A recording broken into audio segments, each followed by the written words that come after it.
Good afternoon all and welcome to another episode of the Kontakt Script Programmer. Today we're going to look at 4.5, which is the UI level meter.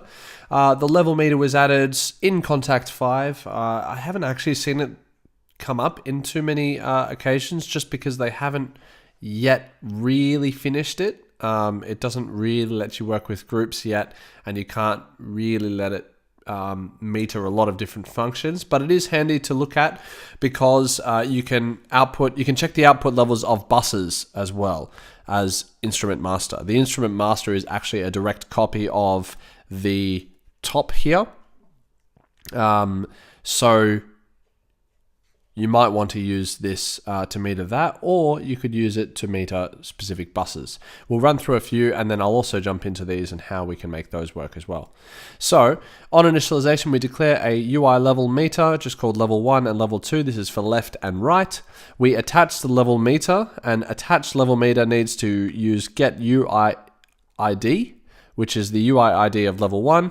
And then we've got these 4 separate numbers, which if we actually dive into the attached level meter here, we'll explain what that is. So we've got attached level meter, the UI ID, the group, the slot, the channel, the bus. Okay, so the UI ID will come from the fact that we're using get UI ID.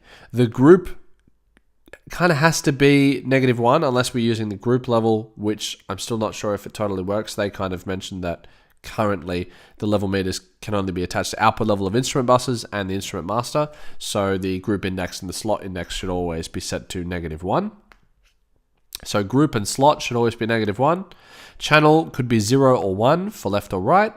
And the bus could be -1 if you're not using a bus. Otherwise, if you're using, say, reverb on a bus, you could set it to whatever the ID is for that. Okay, so just remember attached level ID, UI ID, so get UI ID, -1, -1, 0 or 1, and then -1 or whatever number the bus is.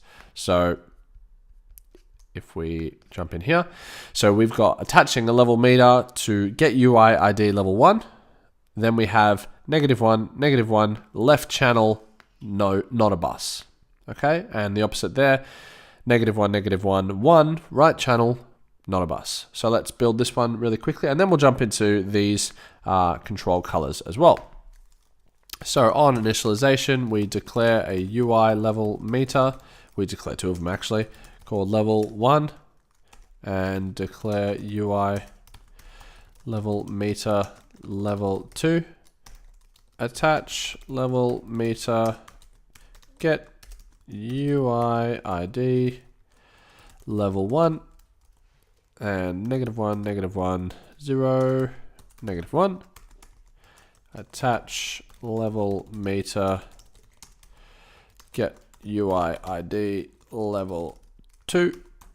And same thing here, we're going to go -1, -1, 1, -1, and on.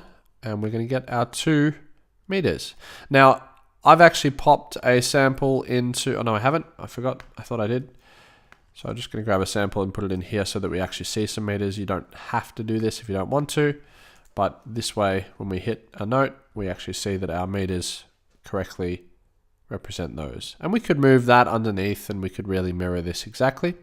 Or we could use some of the extra functionality that is in Kontakt.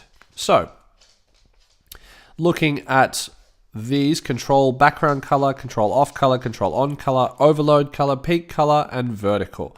So the way we build these, we need to use the same kind of thing. So we need to set, I'll just show you the documentation. My Alt tab seems to be playing up, which is odd. So where is, oh, maybe there isn't documentation for it. That's okay.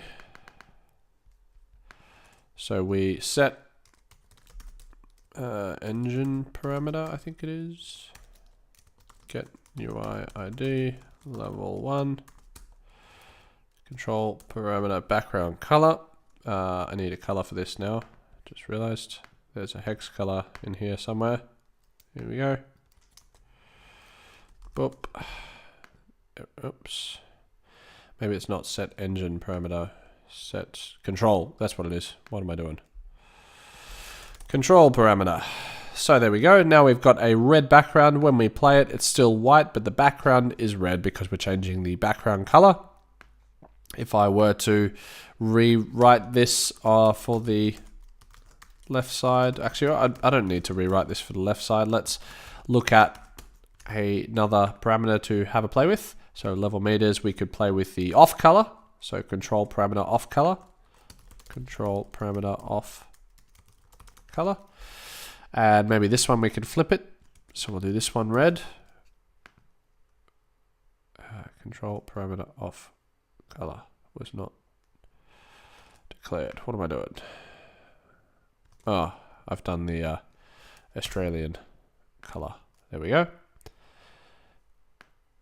So now we have that one hitting way up the top there.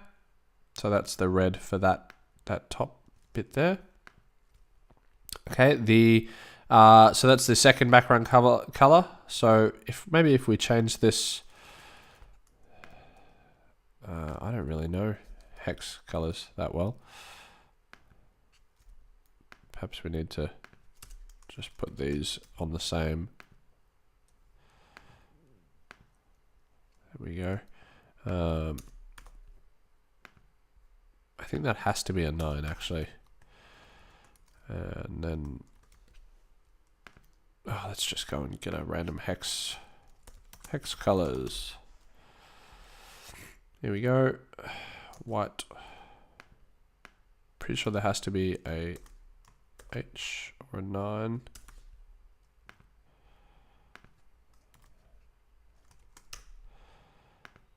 There we go. So now we've got the secondary colors in there. So half the slots are this red and half the slots are the secondary, which actually looks pretty nice. Kind of hard to look at, but it's pretty nice.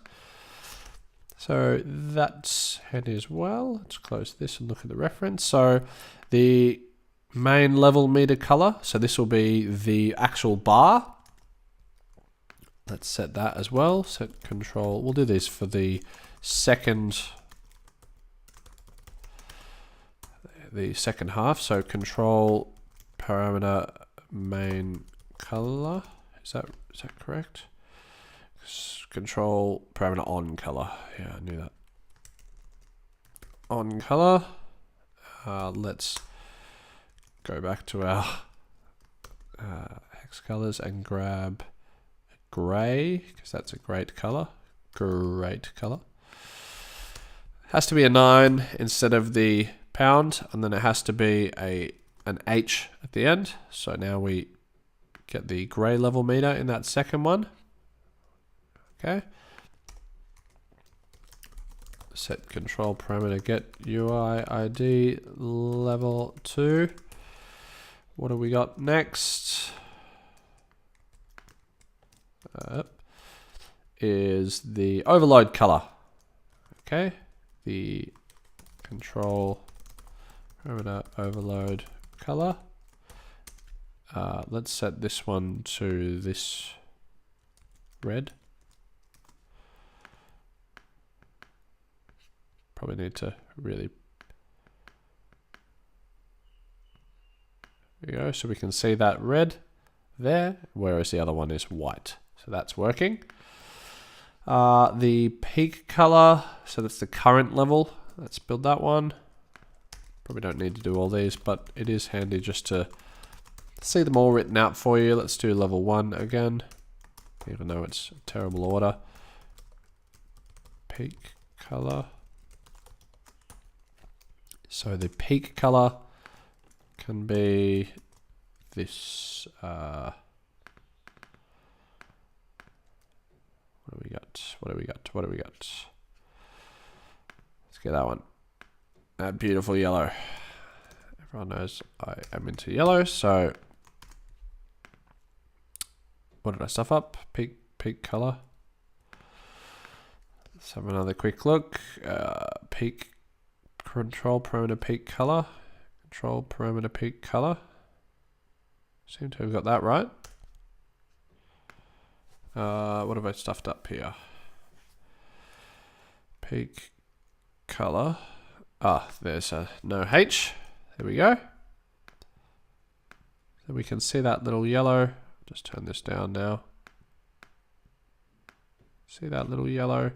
Maybe I'll do it on the grey so it's a bit easier. Here we go. See that little yellow guy there? So that's for the peak meter, and we've got one more.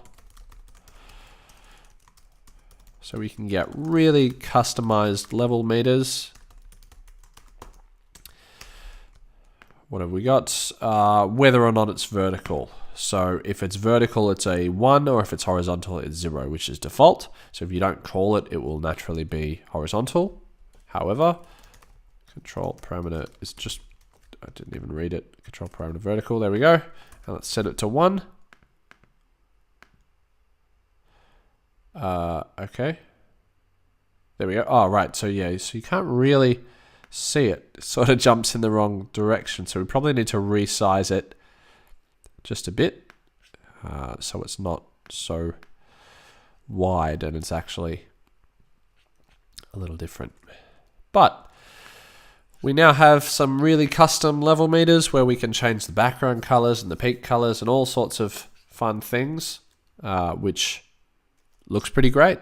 It's a different way to do it. You could have these set up for buses by changing that last digit to what number the bus is, which will be in here. So if we wanted to control the level of, say, delay, I'll turn this all the way up and then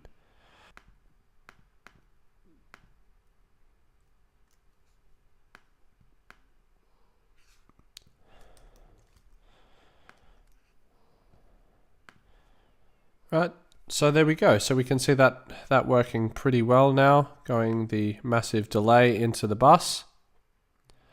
Right, so this, oops, whatever I've just done,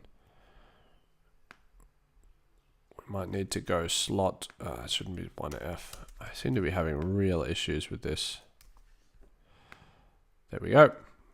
So by changing it to 0, we can see it's in the first slot, which means we can see this now meters that slot as well, which is pretty cool. So that meters just the bus by itself, and with a bit more programming you could see how it might be useful to have a particular amount of reverb being shown, or a delay or something like that. You don't, I mean, that's the kind of stuff you're normally putting on these buses. I don't know that we'd do too many filters and stuff, but we could.